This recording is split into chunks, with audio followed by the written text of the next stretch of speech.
even called it brilliant. I still don't get it. How do you not get it? I just don't see the connection. How did you possibly justify that to your principal? The fact that the students are connected to the material is justification enough. Aren't they just happy you're showing a movie? That's true. Teachers love to show movies for the same reason that students love to watch movies. Nobody has to work.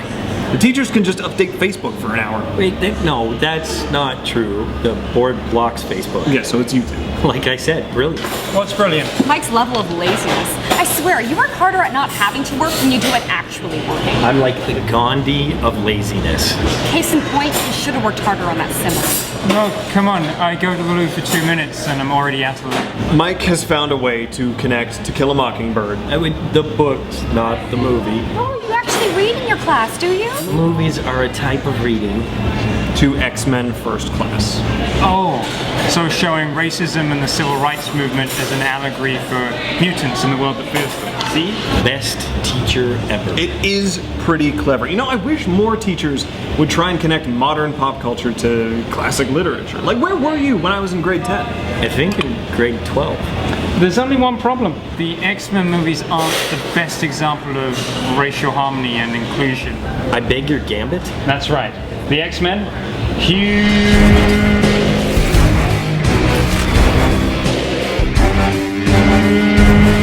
racists. I think you're breaking his brain. No, it's just the pop. But how can you say that? For 50 years, the X-Men have been like the comic world's... UN? No. The Justice League? That's the one. But getting back to Rob's point, you do have to wonder about some of the X-Men characters. Like Wolverine. Wolverine's 130 years old. Oh, like when my grandparents used the word orient. Yeah, you think a feral man who lived through the Civil War, World War I, and World War II didn't drop a racial slur once in a while? Is Bob a racial slur? Oh wait, but in the Wolverine movie, the good one, he befriends Yashida, a soldier who's a guard in Wolverine's POW camp. Besides, he can't be racist. He's Canadian. Well, that's another issue with the X-Men comics. Every character is a stereotype. Like, think about every character that was introduced in giant-sized X-Men. You've got a red-headed Irishman named Banshee. You've got a Native American named Thunderbird. You've got a feral Canadian named Wolverine. Hell, Canada is one of the worst represented countries in the X-Men universe. Look at the lineup of Alpha Flight. You've got Sasquatch, Shaman, Puck, North Star. Racist, racist, racist, racist, racist. Is Canadian a race? Well, I always thought Snowbird was a delightful tribute to that Anne-Marie song. Isn't she a national treasure? Okay, sure. Some of those suck, but if Sabretooth and Wolverine are stereotypes of Canadian culture, then color means schnicket. And that's color with a U. Besides, we got Deadpool. Yeah. And then we got Ryan Reynolds. And it doesn't stop in the 70s either. It happens with more recent iterations of the X-Men. Dust, for example, the first X-Man from Afghanistan is named bloody Dust. Why not just name a Scottish X-Man Overcoat? Or Bagpipe. I've clearly never been to Scotland. The writers are trying to be progressive and represent different cultures, but really they're just overtly stereotypical. I thought we were talking about the movies. Well, the movies are even worse. In the films, every one of those supposed stereotypes, completely homogenized. Suddenly, every single X-Men character is American. Banshee, no longer a drunken Irishman. Suddenly, he's a douchey American teen. Colossus, can't find a Russian? Well, American. That would explain Halle Berry's accent. But that's something that a lot of people miss. Halle Berry's acting ability? No. Where are all the black characters? In the comics, there's some great black characters. You've got Cloak, Sync, Shard, Frenzy, Gentle. Where are all these characters? That's true. The allegory of racism is used all the time in the X-Men movies, right? I think that's what started this conversation. Okay, sure. Then where are the characters of color? Sure, there's Storm, the caramel goddess, and in X-Men First Class there's Darwin, who's the first and only character to die in that entire film. I mean, they literally reinforce the stereotype that the black guy is the first to die, and this black guy had a mutant ability that enabled him to automatically adapt to survive.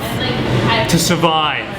Can I get a caramel sundae? Before Bishop showed up in Days of Future Past, the blackest X-Men in the movies was Nightcrawler. But that's the point. Nightcrawler, Beast, Mystique, they're all a different color. They can't change the way they look, just like visible minorities. And Mystique, who could change the way she looks, in X2 even says to Nightcrawler that we shouldn't have to. But why go through all that trouble when you can just show characters who physically can't change the color of their skin? It doesn't have to be a metaphor. So what are they trying to say? That blue is the new black? That's still better than that Netflix show. But you guys are forgetting the next film, assuming it gets made because now Bryan Singer is accused of, yeah. Anyway, and you're forgetting the most prominent X-Man character of color. 3 words, Han Saba Noor. Is that Adele Dazeem's brother? No, man. Apocalypse. He was like the first mutant. Technically that's Namor. It's the accent makes him smarter. Oh, okay. He was the second mutant, ostracized because of the color of his skin. Which was gray, not black. No, but that's the point. He was born in ancient Egypt, so by definition, he's African. Yet the X-Men writers decided to make him a victim of racism. He was a victim of his skin color. It wasn't a bunch of white people hating. It was black people hating one of their own, showing that we're all capable of hate. So that's your argument? Yes, we're all equal because we're all racist. Damn it, I almost had that one. Not to mention that he rose to become one of the biggest genocidal maniacs in the Marvel Universe. Yes. In Age of Apocalypse, he basically culls the human race.